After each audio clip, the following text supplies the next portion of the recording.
जय हिंद दोस्तों। Welcome to my YouTube channel. आज के पहले लेक्चर सीरीज में हम देखेंगे Kepler's law of planetary motion.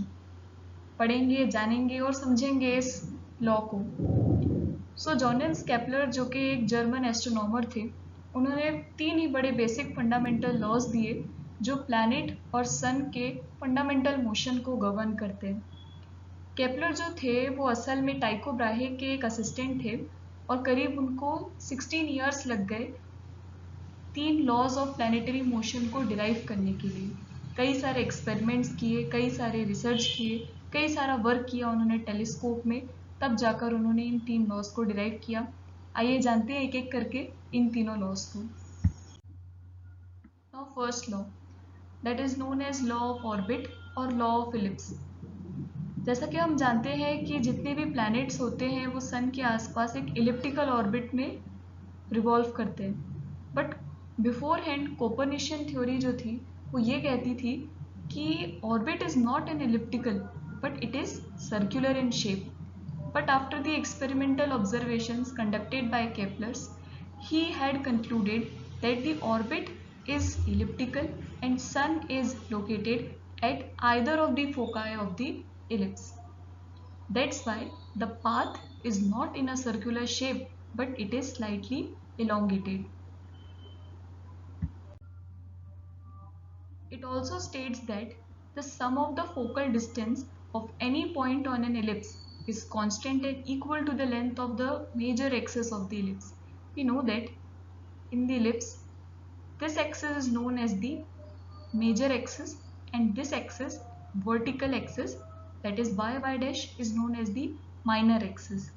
So if we consider a point on that elliptical orbit and draw two straight lines joining the two foci of the ellipse, then the distance between these two lines will be a constant value. For this graph, A is greater than B, that means A is the semi-major axis and B is the semi-minor axis, and for this B is the semi-major axis and A is the semi-minor axis. So this was the concept of the first law of planetary motion. Next, second law of planetary motion, that is also known as law of equal area. ये क्या state करता है? Simply ये law state ये करता है कि area जो स्वेप्ट करेगा planet during the revolution around the sun will be equal or will be constant throughout any path, whatever the path it chooses. Suppose if the planet is in this position and at another time interval, suppose the planet is located at this position. So the area swept by the sector, that is area 1 and area 2, will be remain equal. This is known as Kepler's second law. Kepler's second law of equal area, a line connecting a planet to the sun sweeps out equal areas in equal time interval. This means that planet moves faster when it is closer to the sun and slower when it is farther away from the sun. So in this position, the sun and planet are at a very large distance. This planet is very farther away. So this position is known as aphelion position and the planet will appears to move very slowly. जबकि यहाँ पर क्या होगा, सन और planet के बीच का जो distance है वो लेस है।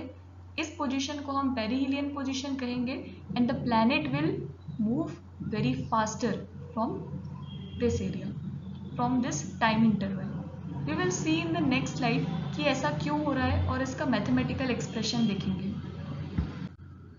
ये देखिए, area A1 which I have told you, that will be the area of the sector, or simplistically area of a triangle, that is half into base into height.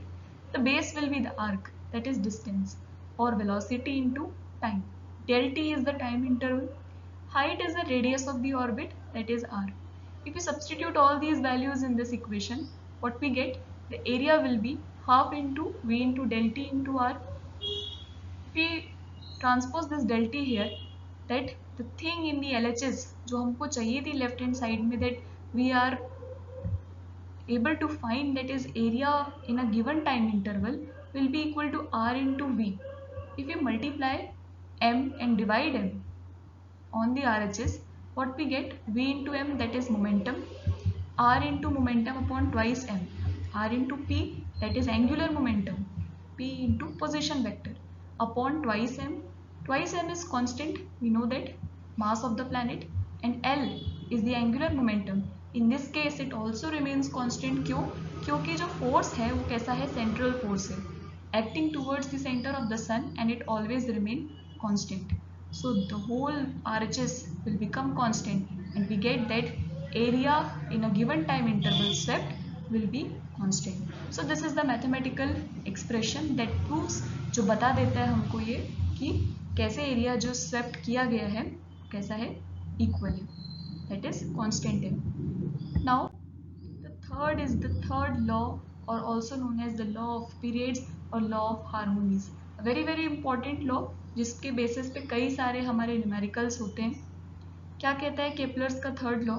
ये हमको बताता है कि अगर if this is the planet 1, the A1 is the semi major axis, or we can say the distance or the radius of the orbit, and A2 is the radius of the orbit for the planet 2. If T1 is the time period for planet 1 and T2 is the time period for the planet 2, then what we can say that T square is directly proportional to R cube, that is square of the time period is proportional to the cube of its average distance from the sun.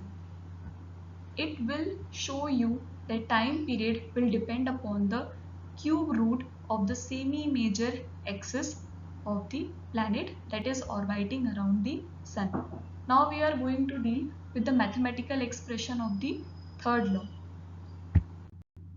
Here you can see that only two forces are acting. First is the gravitational force and second is the centripetal force. If we make them equate, here on LHS we get this, RHS we get this, m cancel. We know that omega is equal to 2 pi upon t. On substituting the value, we know that all these are constant, 4 pi square upon gn. Take it as k, and this can be replaced as a proportionality constant. So here we get T1 by T2 is square is equal to R1 by R2 whole cube. Or simplistically we can say that the square of the time period is directly proportional to the semi-major axis, cube of the semi-major axis. So that was a mathematical expression जो था हमने देखा किसका? हमारे third law of planetary motion का. सो in conclusion, Kepler's के जो तीनों ही लॉ थे प्लैनेटरी मोशन के, उन्होंने हमको जितने भी प्लैनेट्स थे उन सभी के ऑर्बिट्स, उन सभी का टाइम पीरियड कैलकुलेट करने में बहुत मदद की, और एक सिस्टमेटिकल एक अरेंजमेंट हमने इससे एनालाइज कर पाया.